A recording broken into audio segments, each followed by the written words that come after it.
Right, good morning, everyone, and welcome to the second part of our Back to Community webinar series.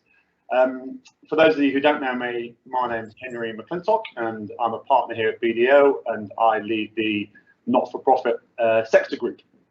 When we were thinking about this webinar series, we really wanted to do something to create opportunity in the sector and use the last few months as a catalyst for change and what we can learn from it. We've covered a large number of topics over the last few weeks. Last week particularly we focused on impact, and this week we want to talk a little bit about collaboration and ideas in the sector, and we thought the best way to do that would be to hear from our three specialist speakers this morning who have all been through different experiences of collaboration and hearing their stories and using those to inspire us. The structure of this morning, we're going to have about 35 to 40 minutes hearing from our speakers. The slide will come up now as to who we're going to be hearing from, and I will introduce them in due course. Then we'll have about 15 to 20 minutes of questions. So as we are talking, if you do have any questions, then please send those through to us, and we will ask them in the second half of the section. And we aim to be finished before 11 a.m. The aim of today is to really be inspired and to take away some ideas and thoughts from what you hear and apply them in your own situations. We know that there are a number of examples of successfully working together, and we want to work out how we best apply them in our situation. Just before I hand over to Heather Verry, who's our first speaker, there's just a picture that I found that helps me understand what collaboration means. I think a picture speaks 1,000 words, and collaboration doesn't need to be too rocket sciencey, to use a technical word, but you need to be prepared to have a go at things, and also sometimes to put somebody else's interest ahead of yours to enable everyone to achieve a better benefit overall. So that was just a picture that I liked. Our first speaker this morning is Heather Verry, who is the CEO of Diabetes New Zealand. Diabetes New Zealand have been, over the last few years, not to steal Heather's thunder, but a process of coming together from 16 branches and working out how they set themselves up to really deliver impact. And so Heather's been with Diabetes New Zealand for a couple of years and has been seeing quite a lot of change in her time. So good morning, Heather, from a wet and windy Wellington. And we look forward to hearing a little bit more about the story of Diabetes New Zealand. Good morning, everyone. Yes, very happy to talk about the transition from a incorporated society to a trust model. And as Henry said, I've been here for about 2.5 years now. So typical thing that CEOs do, they like to make change. We can probably move on to the next slide. You don't have to look at that lovely photo for the rest of it. When I came, Diabetes had actually done quite a bit of work in unifying or actually joining together all the separate societies, and it's really quite traditional of a lot of organisations, particularly not-for-profits, where they were all set up sort of as individual incorporated societies around New Zealand and really working in silos. As much as they were of the same cause, they were working quite differently. So way back in 2014 and even before that, they started the unification process, and that was to bring all the societies together into one fold. A few remained separate. We still don't have Wellington or Christchurch, but the majority joined us. However, what they did was they left the branch committees with their financial and operating responsibilities. And for me, coming on as CEO, I found the fact that this was all really high risk. The employee contracts were with me, but I didn't actually have I wasn't in charge of them operationally. The finances were sitting with all the branches, and that was an HR risk for me. And also when it came to audit time, Henry just about scratched his hair because we had about 16 different ways of pulling together financials, and it would take us 2 to 3 months just to get ready for an audit, let alone the whole audit process. So we looked at the Constitution, and yes, we could have changed the Constitution. quite a bit of work, but at that time a lot of other organisations were moving to the trust model. So when we looked at the trust model, we found that one of the key things that we were able to do was actually start to look at how we could better serve all people with diabetes rather than simply our membership. And just looking there, you'll see that our structure was really quite cumbersome too. We had a board which had regional representation with 2 independents and a board chair. But we also had an advisory council, which was consumer and branch representation with a president. So I was basically reporting to 2 people. And that was interesting at times, but actually, in fact, it did work. So I'm not complaining about that, but it does present challenges for anyone. But the other thing was the branches were all starting to close because of volunteer fatigue, and we were really challenged to sort of keep them going from being this national office that really didn't have a lot of input. And our membership was ageing and declining, and communication was changing, and to try and get all the branches moving along with us was a real struggle too. And we all had different websites, and that in itself just diluted our whole name and credibility really. And as I said, the financial management was completely fragmented as well. And this autonomous branch activity really had a huge impact on our national consistency. So probably onto the next slide now, we'll just show what we looked at. So as I said, there were 2 options. Did we stay and make a change, or did we move to the trust model? Some of the key differences were that the financial, as a incorporated society, you were basically there just for your financial members. And so not all people with diabetes. So if you go to the trust model, you then get a better governance structure, because then you can have independent trustees that are elected. So you don't get that regional representation, which can sometimes distort your decision-making process. So in serving all stakeholders just gave us a lot more flexibility and more ability to quickly change for the benefit for the whole organisation. So going on to the next slide, you'll see that how we did it was we put together a future document, and what that was with doing the move to the model. We actually could have done this move through our constitution, but we made the decision that we actually wanted to take all those branches with us. So myself and our board chair, we did a bit of a roadshow, and we took this document to all the branch committees. The document pretty much set out the different roles and responsibilities that a trust model would give, and how those responsibilities would shift. So we took it to the AGM, and we got a 94% pass. So we were pretty chuffed actually that we really got a whole commitment by all the branch committees to move with us. So the significant changes were membership. They used to pay to be members, and now we said it has to be free.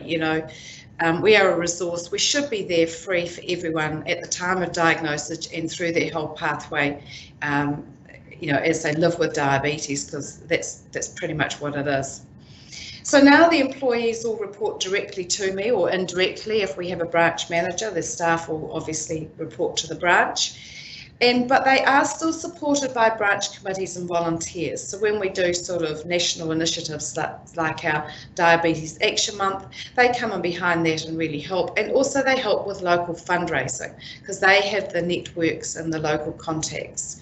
But for National Office, we took over the branch operations and administration, and that includes the centralisation of all our finances. And that's been a huge, that's taken us about a year to do that, from the setting up of the whole different processes by which we've done it. And it hasn't been without its challenges. A challenge for us to do it, and a challenge for our branch committees to sort of actually move the committees from being one of operational to now being one of governance. And that has been a real sort of struggle for them. One of the things I think most of them enjoyed, but probably wouldn't admit to it, is the fact that they no longer had to do the financials, no longer had to look after the depositing and paying all the bills and things like that. But every month they still know what money their branch has. We send out a profit and loss, and we also track their accumulated funds. So they still get a feeling that they have a little bit of control. It hasn't all gone to National Office. The biggest thing was we shut down all the branch websites. And now we have just the one website, but within that website you go in there and you can go into the branches, and the branches all have their local, exactly who they are, what they do, all the activities they do.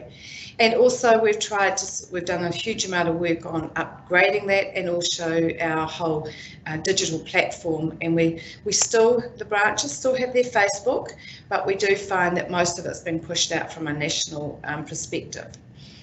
So the costs we still have the branch cost centres retained, but we do have an annual branch budget, and we do consolidate all our financials into one audit. The other thing that was really important is some branches were actually quite wealthy from bequests or trusts. So the big thing, we had to promise them all that we would always tag their funds, but at the same time we wanted to sweep all the funds together and manage them through an investment portfolio, because up till now they'd been on sort of different term deposits, and we all know what term deposits are earning at the moment, and for some of them they didn't really even shift them from their current account. So there really wasn't that opportunity sort of to make the best of the money that we actually had across the whole organisation. So from there, if we go to next, the governance. So how that looks like, as I said, we have independent members that are appointed from a selection process. We try and make sure we have a geographical spread, and we certainly focus on ethnicity and diversity. We worked on the basis that no less than 5, but no more than 8. We didn't want to be too big. And we still retain an advisory council, and the chair of this becomes an automatic member. So you're still getting your branch input, and especially from, we have a branch committee representative that's nominated by the committees, and they put in their nominations, and then the board elects from those nominations as to who that person is. And the chair and the deputy chair are elected annually by the board. So the advisory council, which is really important, and where that used to have a different role to one side, that now has about 8 people, and they report directly to me. And the whole reason for that is they're my reference point for anything, especially if something gets a bit clinical, ethical, or all those sorts of things. So we meet sort of on a regular basis and discuss anything. And you'll see that the council has to be comprised of a really diverse. So we have a youth representative, and youth for those is type 1 basically, because you get type 1 generally when you're young, but we phrase it youth, but of course it doesn't mean to say it has to be someone young, it can be simply someone with type 1 diabetes. NZSSD representative is the clinical arm of diabetes, and they're a completely different organisation, and they are on our advisory council and offer us really good clinical advice as and when we need it. We have a Maori, and we also have a Pacifica role. I don't know why I've slashed those, because they are actually 2 separate roles. And we have general roles as well. And as I said, the chair, who was previously the president, is elected by the council themselves, and they become an ex officio member of the diabetes board. So quite a bit of change. We probably can say now that we've been in it for a year. We're pretty much bedded in now. It did take a little bit longer to do, as these things do, but we got there. We were determined to get there by the 1st of July at the start of the financial year, and we did manage that, and it's certainly made it a lot more seamless, especially when you're centralising to actually do it from there. So apart from that, I think I've pretty much covered it. Great, thank you very much, Heather. That was some good detail. I have got a couple of questions already, and I'll give you a warning as to cover a lot of detail as to how you did it and how important setting your structure up to deliver what you want to deliver. It's important to get all that detail right and how you really looked at what you wanted to do. I think I'm going to ask you about how that's fed through and the impact you have, but I'm going to go through everyone else first, but just to give you a little bit of a think about all the detail you've worked through. What has that really meant, and what's the feedback you've got from your branches and members and your other stakeholders? Thank you, Heather, and I think that will move on very well to Wayne, who's onto a similar but different thing and a bit further down the track in terms of their coming together journey. So Wayne works for Ronald McDonald House and has done for 10 years. And around 5 years ago, they went through a journey of coming together as well, that Wayne's going to explore. Wayne's also worked with Ronald McDonald House Global, helping them to look at what they want to try and achieve. And when I caught up with Wayne a couple of weeks ago, it was interesting that he got into this through having to find treatment for his daughter and going overseas and looking at how to best look after his daughter. So he's got a really good understanding of what it means to be a family needing support and that sort of thing. And so and that's what got him into social enterprise and the whole sector. So it's quite interesting how his personal story very much leads into what he's doing now. So again, hello from Auckland. I'm sure it's sunny and beautiful up there, Wayne, as always. And yeah, we look forward to hearing a little bit about your story. Thanks very much. Thank you, Henry. Actually, surprisingly, it's not sunny up here today, but at least we won the rugby on the weekend. I'll just take you to the next slide. I'd be a little bit remiss if we could move to the next. Yeah, thank you. I'd be a little bit remiss if I didn't talk about what actually drives us as an organisation. A lot of people have heard about Ronald McDonald House, but actually don't really know what we do. So it's about keeping families together while their child is in hospital. And as Henry alluded to, my daughter at 2 months old was diagnosed with cancer of the eyes, and we've been on a journey for 19 years. Actually, she turns 19 tomorrow, so I'm taking the day off to celebrate that with her. But it's about keeping families close, because we know that having families close to a sick child increases the rate and incidence of recovery. And I think the values piece on that slide is very, very important, because that actually formulated the basis behind what we did around the merger process. So if we could go to the next slide. This slide is I've actually taken from the Stanford Social Innovation Review, which I use quite a lot. And the 4 pillars they've got there, I think, is a good example of the typical types of buckets that we look at in collaboration right through to mergers throughout New Zealand. And RMHC in New Zealand has actually been through all 4 of those phases, which is kind of interesting. We were established in 1989 with a national chapter, and then in Wellington in 91, Auckland in 94, and Christchurch in 99. The only problem with that was each centre was set up in its own trust, and you know, much like our previous speaker, that doesn't work when you're trying to look at planned national impact and trying to expand that impact. Plus, it's not the most effective use of resources. And for a country of 5 million people, having 4 organisations doing essentially the same thing with the same brand but with different messages is not a good look. So we started that process, and much like Heather was saying, we went through that same process. I'm not going to go into the detail because I think that was well covered. What I want to talk about is what are some of the barriers, and what does that look like as impact afterwards. Just with those journeys though, the associations and joint programs, Ronald McDonald House was set up in Auckland, Wellington and Christchurch in collaboration with Child Cancer Foundation, because Child Cancer Foundation had previously provided accommodation facilities. When we came on the scene and they saw our model, they actually diverted all of that program to us and helped set up those trusts, which is a great association and joint program. And latterly in Auckland, Heart Kids joined us in that process. With regards to the merger, when I started as the CE of Auckland 10 years ago and saw that there were these other chapters were doing exactly the same thing, it didn't make sense to me, and I started those discussions about 6 months into starting my role. And I'm pleased to say at the end of 2015, we merged all but one trust, and that the Christchurch Trust is still outstanding, but that will come to fruition over the next 6 to 18 months. So we'll have one entity managing all the programs, the messaging and the funding for our organisation. So if we could just move to the next slide. What are some of the barriers to collaboration? And that first point there, I mistyped that should be the need to know. While there's a lot of information around collaboration in the sector, it's still not widely dispersed. So people tend to go through the same iteration time and time again by the same through the same process, and yet there's not a central repository where you could go, listen, we're thinking about merging. Is there an opportunity for us to look at what others have done? It's not widely dispersed, and that needs to happen. There's limited funding, or has been limited funding, for DD and integration post a merger, and I know there's a lot of funders that are quite keen to help with that process, but it's still very limited, and you have to go through quite a few hurdles just to get support for a DD process.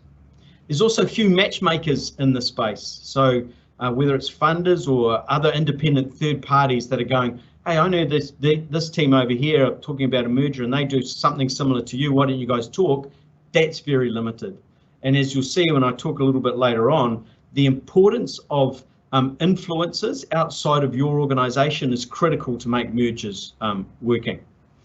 There's also a very reactive approach to mergers. A lot of times people go, crikey, we're in trouble, we need to merge, rather than going, actually, what are the considerations around a merge and why would we do that?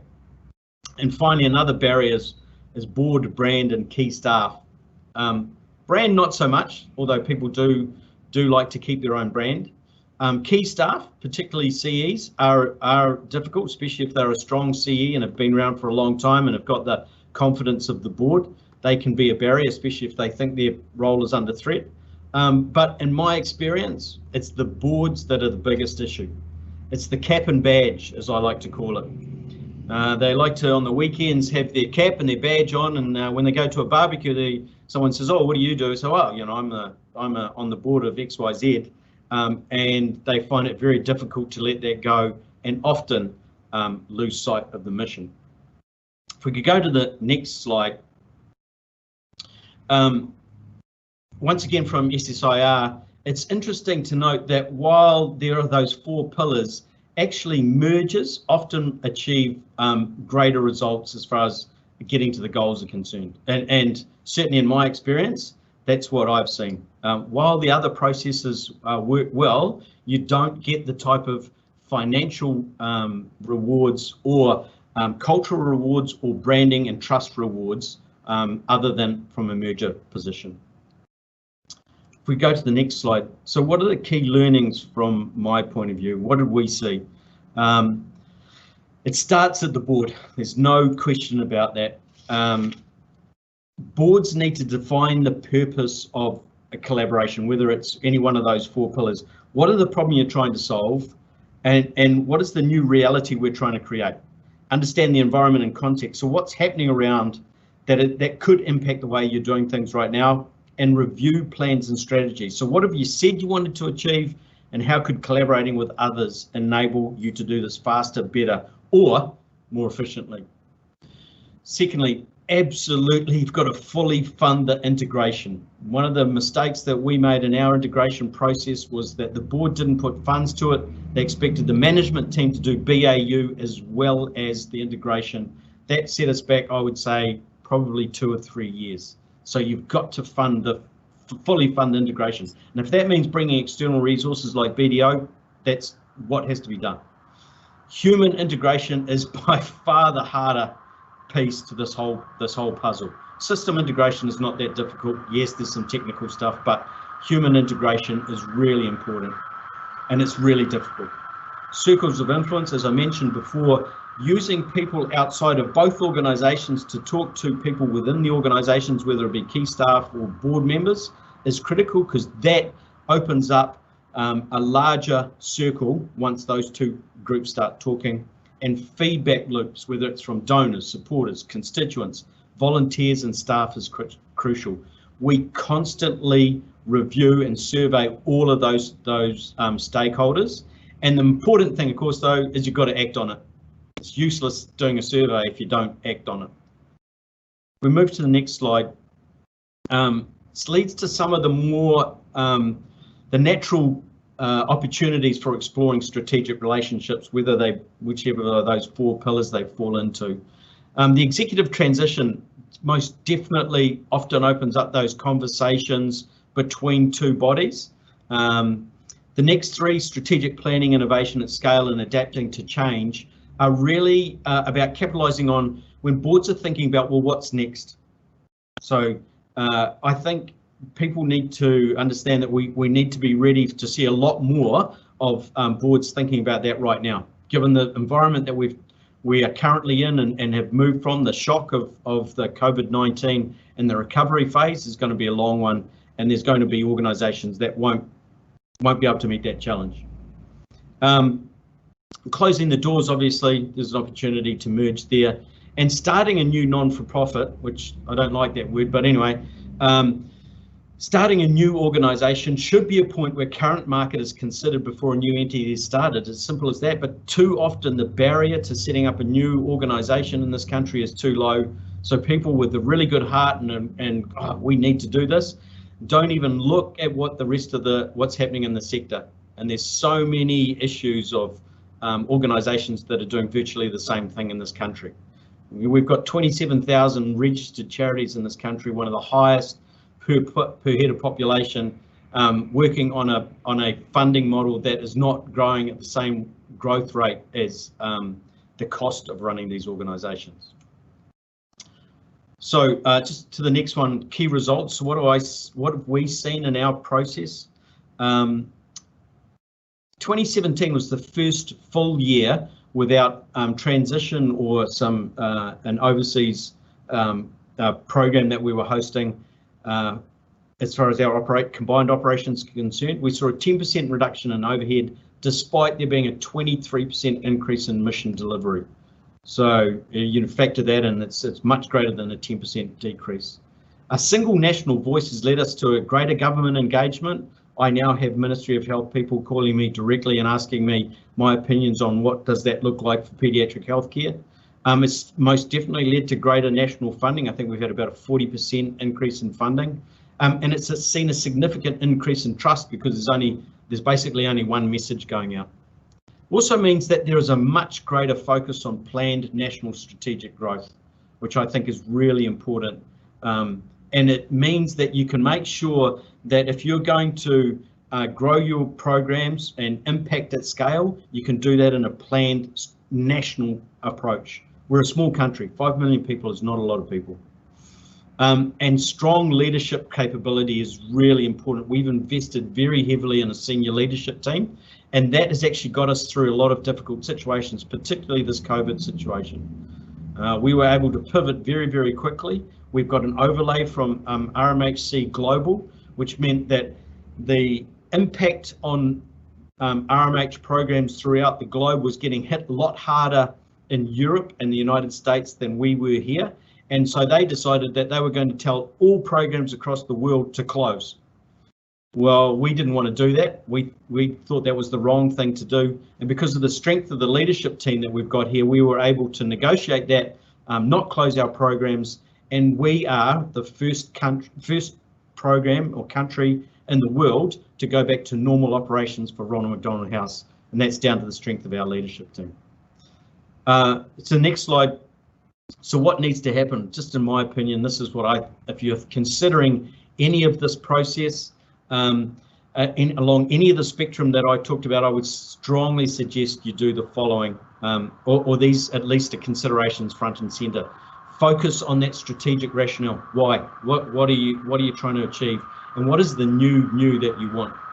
The importance of the human factor and cultural change. Do not underestimate the need to make sure that you bring people along right from the start, because as we all know, people have different levels of comfort around change. Strong, clear leadership is absolutely essential. If you don't have that, you're going to struggle. And finally, the sector needs to grow up. If we're going to be working in this rebuild together process, we need a seat at the table. But at the moment, there's scattered voices throughout the entire sector. There's no one voice talking to the government. This sector, for-purpose sector, needs to consolidate and collaborate so that we can be at that table and be seen as a viable partner to the government's plans with regards to the funds that they've got. If we could just move to the last slide, I'll leave you with that thought. So often you can get caught up in fighting, well, no, I don't want to give up my patch, you got to give up your patch. Don't focus on that, focus on building the new. Thanks, Henry.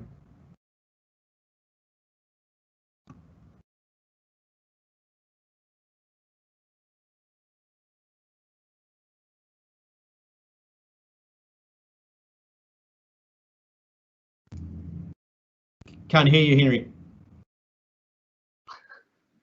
It's not a bad thing, Wayne. I had to put one Teams both out in there just to. Anyway, I said that you did a fantastic job, and particularly interested in how we develop some kind of hub so people aren't reinventing the wheel and can learn together. I've got lots of questions for you, but before we do that, I want to hand over to my colleague Doug, who hopefully we will be able to hear because he'll have already put himself off mute, who's going to have a coffee, a virtual coffee, I understand, with Lisa Gibson from Sports New Zealand. So I'll hand over to you, Doug. Thanks, Henry. And look, it's an absolute pleasure to be here this morning with everyone. And look, what a fantastic time it is to talk about collaboration. I'd like to introduce you all to my guest, Lisa Gibson, who is Manager of Business Capability at Sport New Zealand. And she leads a high-performing team in the delivery of consulting services to the sports sector, covering the areas of governance, leadership, finance, HR, IT, and communications. Wow, Lisa, sounds to me like you're going to have all the answers for us today. Welcome, Lisa, and thank you for volunteering your time. What I've agreed with Lisa is that we'll have a little virtual coffee together and spend a few minutes talking about some real-life examples of collaboration within the sports sector. Yes. Pretty tough acts to follow, Lisa, so we'll kick off with the first question. We're presently working with you on the early stages of a shared services initiative, but I believe one of your partner organisations has already successfully implemented this sort of thing.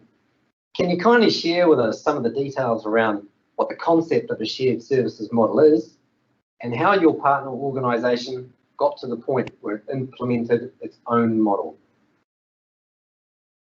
Yeah, thanks, Doug. So a shared service model is one where an organisation provides a certain service to others. This can either be free or at a discounted price, so it's centralised. It can cover a range of services, and the one I want to mention today does that. So Active Auckland are one of our partners. They're a regional sports trust that was set up, and they started offering shared services from 2014. So it was always their intention to take administrative costs out of the sports system, and that purpose is included in their trust deed.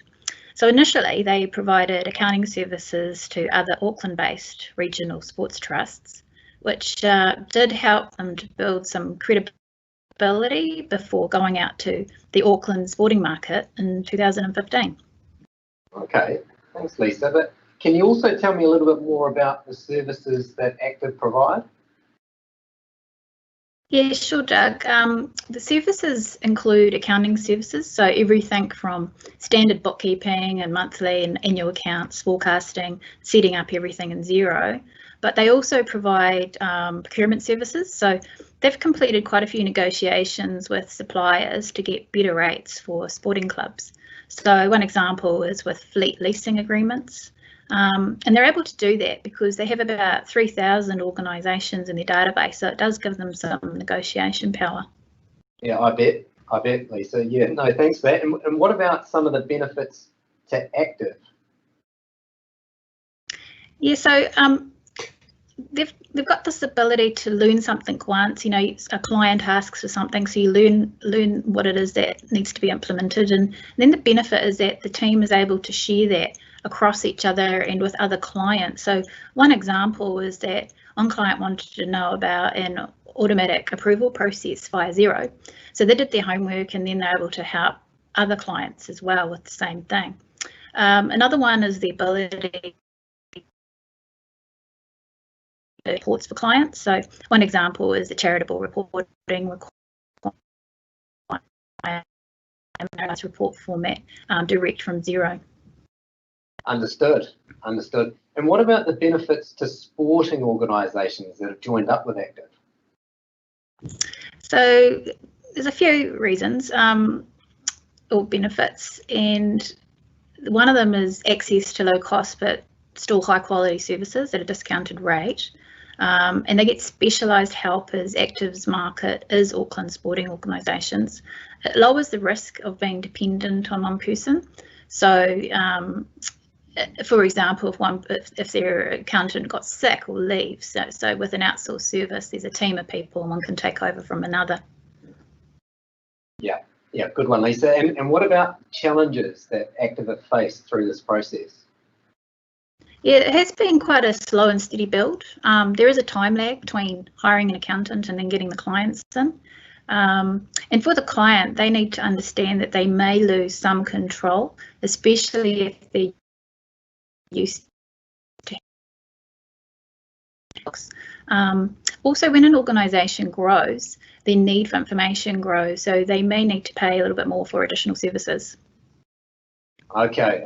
And what about Sport New Zealand's involvement? What have you done within this project to assist? Yeah, so we've been with Active from the start, and my role has been to refer clients to Active and to remain connected. And Sport NZ's also funded some projects. For example, recently the accounting services that they offer were expanded in response to COVID due to the increased need to help clubs to understand their financial situation. So Sport NZ's funded some roles so Active can do that for free. That's great. Thanks, Lisa. And what fantastic examples of collaboration you provide. And as an accountant, I love to hear that finances are being looked after well. And it's good to hear that this was a focus for Active. So talking finances, can you maybe just give us a heads up on the Sport New Zealand funds that are presently available for cash flow purposes for the sports sector? And maybe an example of an applicant that you've worked with and assisted to pivot their approach, irrespective of funding them or not. Yeah, sure. So at the moment, I'm helping organisations access what we call the Partner Support Fund, and that's $1 million, which has been set aside as and it's to help organisations to bridge a short-term cash flow gap to 30th of September and to pay any costs associated with changes to remain viable. So typically organisations will assess their cash flow gap, provide a forecast and put through a request. So once I've reviewed that application through that with the partner, and one example was able to see that as our team provide and how that could really transform their business. For example, they were keen to grow commercial revenue and improve their governance capability. And I just had a meeting actually with an organisation called Funding HQ that build commercial capability. So I'm able to suggest that we provide additional support and and likewise with governance, we have the Governance Mark program for sporting organisations, and that's a good development program for directors, so including a solution pack. That's brilliant, Lisa. That's brilliant. And what other areas where Sport NZ are involved with shared services? Yeah, there are a few examples I'd like to give. One is Business Central. So we pay a membership fee for about 70 organisations to access free HR support, discounted employment lawyers, training courses, tools, etc. Another one is N3. N3 are a procurement service and another membership fee that we pay for sports organisations to access their discounted rates with a range of suppliers. And another one is the BDO counselling service. So during COVID, organisations could sign up to that, and that was a way for them to support their staff who were able to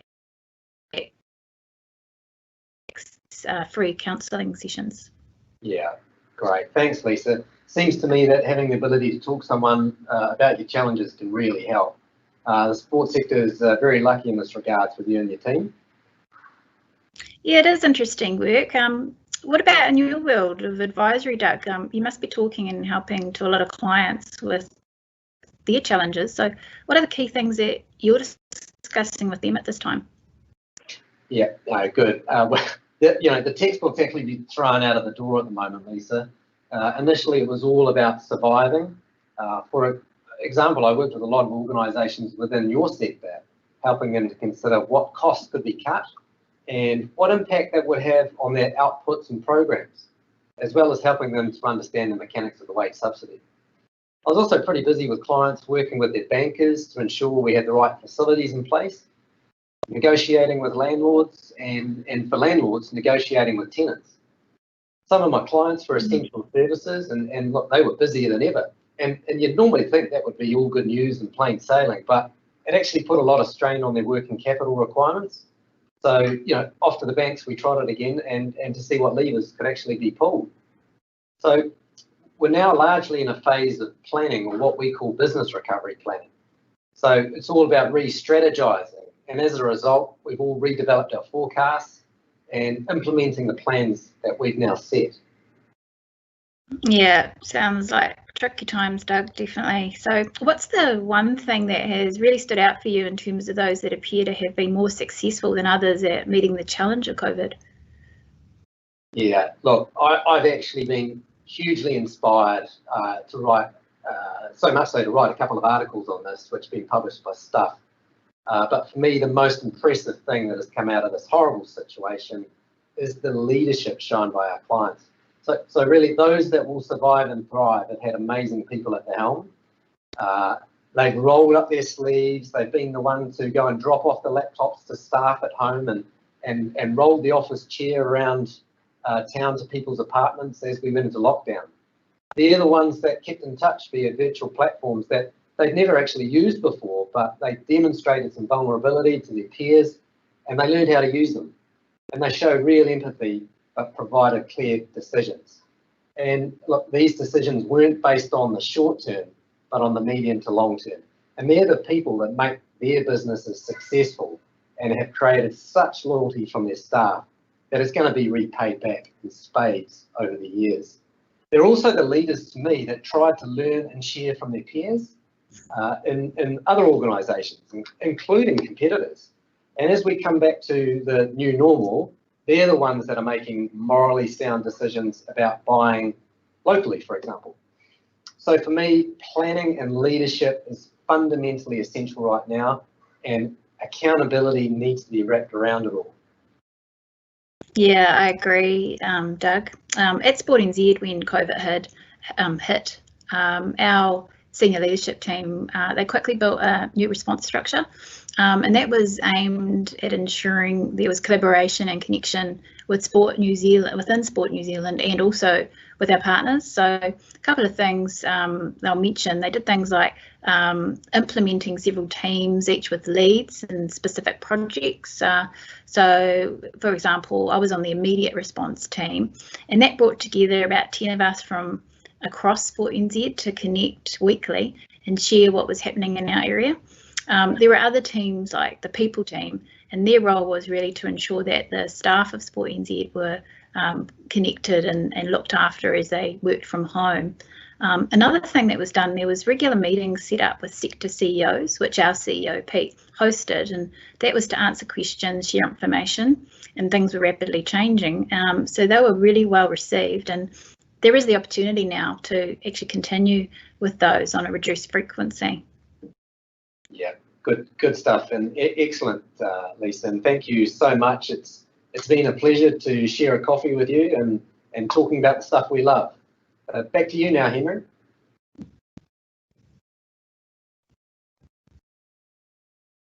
He's on mute again. Never make the same mistake twice. I'm a quick learner. Yeah, hey, thanks guys, and thanks for inviting us to take part of your coffee conversation. Look, we've got a 15 minutes now or so for questions, and I've got a couple come in to kick us off, and they're for you. Well, the first one's for you, Wayne, and actually I've got one of my own that I'm going to sneak in there as well, Wayne. Somebody's asked, and they've started off by saying, I hope you have a great day with your daughter tomorrow. But the biggest hurdle in getting started on the journey of the change process, what practical advice do you have to enable people to focus on the new, as you said, and in particular for boards to overcome their reticence to the change? You know, how did you manage that as you were going through it?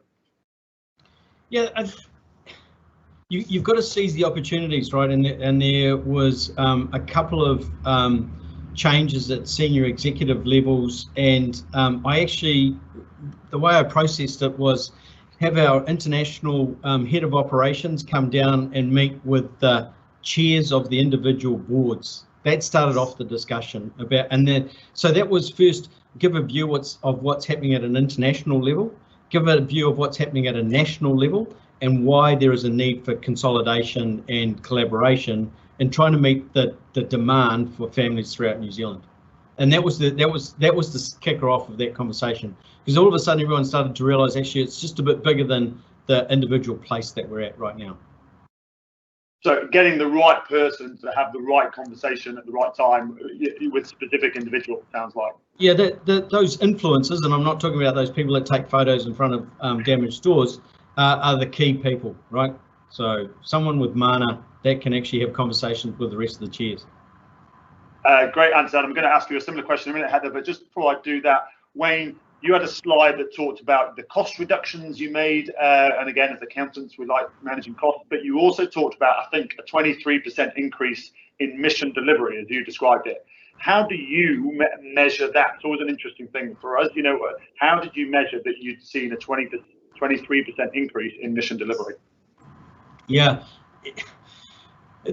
It's an interesting question, right? We can talk about how many rooms we've provided, and that's that 23% increase for how many families over the course of what period of time.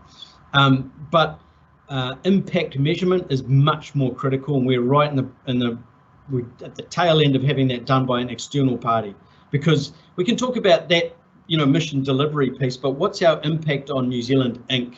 That's the important thing. So how many thousands of taxpayer dollars have we saved by being able to move families out of the ward into our house so that bed inside the ward gets used by another family? So I think that's a much better measure of impact than just talking about how many families we've housed. Although, you talk to the families, they'll appreciate how many got housed, right? Absolutely, and it's a challenge, trying to measure that in percentage terms, but it's helpful to begin that journey. Heather, maybe if I can ask a question, another question has come in, similar vein, in terms of overcoming the challenges. Again, I'll read the question. So in the collaboration model, there are often, in brackets, fiercely competing entities who may benefit most from such collaboration. This will inevitably lead to a power struggle between boards and management. If you're not a winner, you're a loser sort of attitude. What advice do you have, and I can ask others, for people to help manage egos and that sort of thing, and ensuring they focus on the overall impact? How did you manage that as part of the Diabetes New Zealand journey?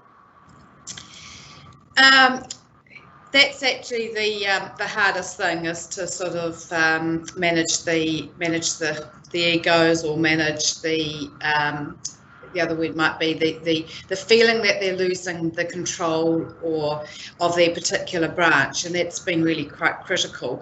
And it hasn't gone easily, because we've tried to keep everybody well informed, and that is why we did a roadshow, to have the conversation with all the committee and all their members at the branch level, so that they understood the process right from the start. Having said that they understood it, what ends up becoming real isn't quite what they expected, and so you're still continuing to manage it for a year out. But a lot of information, regular weekly sort of memos that went out as we went change. Getting their feedback on stuff as well was really important, and also making them realise that they're actually very important in the scheme of things. Making people feel important, it comes back to basics sometimes, doesn't it? And I'm going to ask you a similar question that I asked Wayne, and I alluded to it in terms of measuring what the change has meant for Diabetes New Zealand. It's easy to measure it in terms of cost reduction and some of that sort of thing. And it might be a bit early, and it's not an easy answer, but how are you going in terms of measuring all those changes that you've been through, and how you're able to improve your impact, to use that word? I suppose there's two things. From a governance perspective, the board have now got a really clear picture of how sustainable we are going forward. We're not sort of on a day-to-day basis or a month-to-month as to how things. We get a real good feel for what branches are effective and are managing sort of their finances and how they operate. But secondly, from our connectivity with people with diabetes, we have more than doubled our connectivity over the last year in particular, and that was even more so with COVID too. So yes, so we're starting to work on the basis that People know we're there now. I think a lot of people didn't always know that Diabetes New Zealand were there to actually give them all the resources and information. So we've absolutely more than doubled the people that now connect with our website and with us on we have an electronic email that's just soared away. So yeah, it's been good. Great. So you are developing those indicators to demonstrate the impact that you've had. Yeah.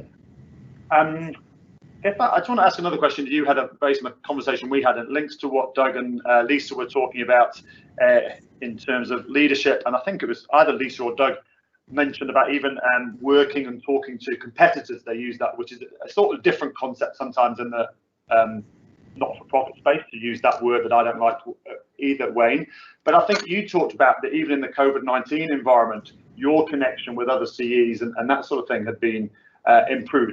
How does that work? Is that just a personal relationship? How have you been able to improve communication with other leaders in the sector, I suppose is my question. It is actually reaching out to people and connecting and starting to sort of form tangible regular meetings with them. And the wonderful world of Zoom made it actually really easy, especially because I used to regularly every month go up to Auckland, because Auckland's our biggest branch, and I would go and meet with different ones up there.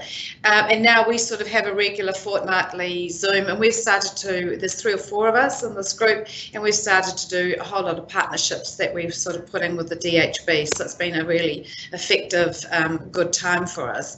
So yeah, no, it's really important that we, but the first thing I felt was that I needed to make sure that we got our own house in order before we started to reach out to others. And that's why we went through this 2 years of moving to the trust, getting so that we were really a robust organisation that could actually partner with some of these other, what I call good, robust NGOs. And you know, you're absolutely right, the other speakers. We need to be far more effective in this space now, NGOs. We now have to be a lot more professional in the way we operate. There's no longer the cup of tea brigade. It needs to be far more effective than that. I agree. Doug, just to bring on that, I think it was yourself or Lisa that did talk about collaborating with, again, I'll use the word competitors, that's not the right word in this environment, but and Zoom, as Heather talked about, Zoom's helped hugely. You know, how's that work with Sports New Zealand or Doug in terms of using COVID-19 to communicate better, I suppose? Yeah. So Lisa, I'll kick that off and say, you know what, the words I've had back from clients have definitely, even reaching out to the competitors to understand, it's been obviously a very huge change, and so people are keen to work together. There's opportunities even with competitors to do things together, and that is, as Heather pointed out, that's just simply picking up the phone and have a conversation. There has been other forums, more formal forums. I can think of some clients where they operate a franchise.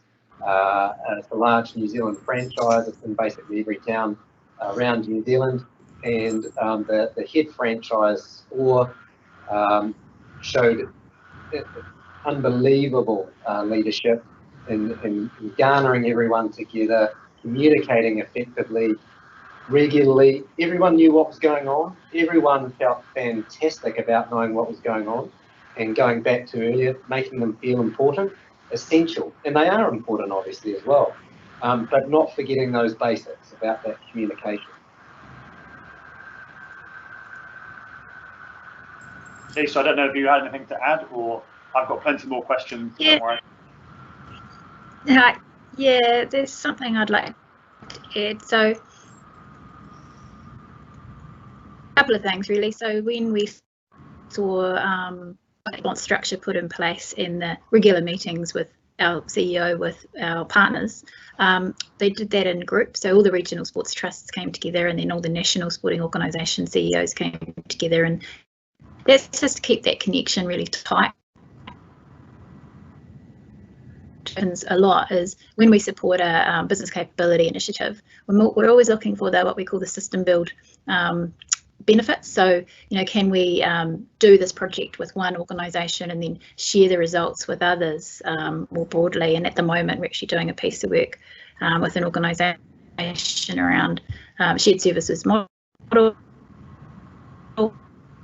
again, and there's quite a lot of other similar interested to see the results because they all talk and share. So it's a very collaborative network rather than a competitive one. Yeah, talking with your collaborators rather than your competitors, maybe that's the way to phrase it. Look, I'm going to try and bring it to a bit of a close. I've got lots more questions, but Wayne, I'm going to ask you a couple of questions which try and bring it to a close. One specific question about people. Again, everyone's mentioned bringing people with you and that sort of thing. And I know, particularly in your example, Wayne, you had obviously initially a staff in Auckland, but then you've ended up with staff all around the country. So my question to you is going to be, how did you bring, this mysterious CEO in Auckland now, leading us, how did you manage that aspect? And the second question I'm going to ask you is, again, you talked on, what's needed in the sector. Us as BDO, what can we do? What do you see the roles of people like us in terms of setting up depositories so people aren't reinventing the wheel or whatever it is? So I guess it's almost a plug for BDO. Hey, what can we do to help you guys? So they're the two questions for you and as I try to wrap this up. Yeah. Yeah, so with regards to bringing staff along, in the early stages, people weren't using Zoom, so I was flying down to Wellington, Christchurch at least every 2 weeks, just to make sure that I'm sitting with people and they can see my face and talk. And you also can't beat having a beer with somebody at the end of the night and having a conversation and getting to know them, right? Because all of a sudden they go, oh, he's not some ogre from, one of those Jaffas from up there. So that's really important. And then as time went on, it was sort of on a monthly basis, and I still go down to the other centres on a monthly basis. I think that's important. And then in a COVID situation, I've done videos at least 2 a week during the entire COVID situation, and that has paid huge dividends because every single person in the organisation has the opportunity to see those videos, and they can see that I'm going through the same process as them. So that's been very helpful, and we will continue that whole process. People like videos, even if it's just me recording it, sitting in my garage. It's very helpful. So what can BDO do? Well, clearly you guys have got a huge amount of experience in the sector, yourself and Doug in particular. It's a matter of probably reaching out to some of your co-collaborators or competitors, if you like, because I know PwC are doing a lot of work in this space. The combined brain power of 2 organisations getting together and working with some of the other organisations that are actively working right now, like Vision Week, Hui. If those people got round the table and started putting up a repository around this type of process, what does merge and collaboration look like? It's still got to coordinate with the government though, because the way for-purpose organisations are managed in this country is not strong enough from a government perspective. The barrier to entry is too low. Whereas if there's some sort of skill set that you guys as professionals bring to the party, and that's a part of a screening process. First, you'll make sure that you're getting the right types of organisations in, and secondly, those organisations that want to go somewhere could be pointed by the government to organisations like yourself to get those things done properly. Fantastic. Yeah, that's our job, to listen and work out who we work with and how we collaborate, so there's not 17 people doing the same different thing. Look, yeah. We're at 10:59 now, so again, there's always lots more questions to ask and that sort of thing, but I am going to wrap this up. Again, the details of the speakers are on the slide there now, so I'm sure they've demonstrated that they're very willing and happy to talk. So I'll say this without asking you, Wayne, Heather and Lisa, but I'm sure if people want to be in touch with you and talk this sort of these issues through and get some advice from you, then I'm sure you'd be willing to have that initial conversation sort of thing. So thank you very much indeed, Heather, Lisa, Wayne and Doug, for your contribution. It's been a really interesting discussion, lots of good stuff to take away. Hopefully everybody's found it useful. The slides and information will be available if you want to get any of that information, but thank you very much for attending. Enjoy the rest of your Thursday. And let's hope we get a little bit of sunshine before the weekend, but who knows. Thanks very much, everyone. Thanks. Thank you, Henry. Thank you, everyone.